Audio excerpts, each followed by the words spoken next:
Szeretnék érdeklődni, ami Nyírbátorban történt ezen a bizonyos Azfest Fesztiválon.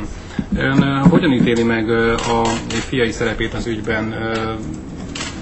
Ön szerint ott minden rendben volt ebben a történetben? Ha a Hír TV bocsánatot kér a családomtól, akkor van miről beszélnünk. Ha a Hír TV békén hagyja a családomat, akkor van miről beszélnünk. A Hír TV még a mai napon is zaklatta a gyermekeimet. A gyermekeim tegnap sajtóközleményt tettek közzé. Az a véleményük. Nekem pedig az a véleményem, hogy ha bocsánatot kértek tőlem, akkor van miről beszélnünk. Ne haragudjon, nem zaklattuk a gyermekeit. A mai napon zaklatták a gyermekeimet. Én fölhívtam őket telefonon, mint újságíró. Ez szerintem nem zaklatás. Hányszor hívta fel a gyerekeimet ma? 2-szer. Akkor a többi kollégát is kérdezze meg. A hírtévéseket. Hogy értesz, hogy zaklattuk őket? Ezek komoly vádak, miniszter úr.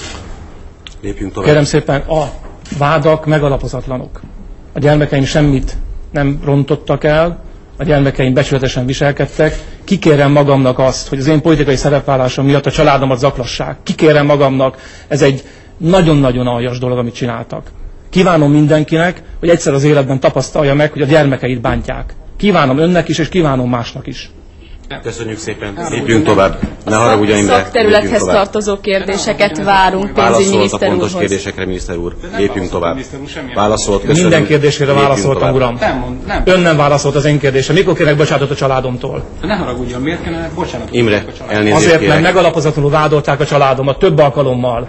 Végignézte azt a műsort, amit a televíziójuk leadott? Persze, hogy végignézte. Megalapozatlan vádak szerepelnek a családommal kapcsolatban benne. Majd ha bocsánatot kérnek, akkor van miről beszélnünk. Mit kifogásolnak pontosan? Imre, köszönjük A szépen. bíróságon, uram. A bíróságon majd folytatjuk. Imre, Addig nem nyilatkozik semmi? Mondom, a bíróságon majd folytatjuk. Minden nyilatkozatom elhangzott a témában, ami a témához kötődik.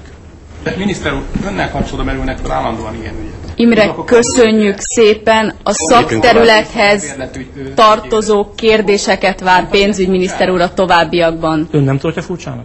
Hát én furcsának tartom, de... Na, uram, a bíróságon találkozunk. Imre, kérem, lépjünk tovább. Van-e még valakinek kérdése szakmai ügyben miniszter úrhoz? Azzal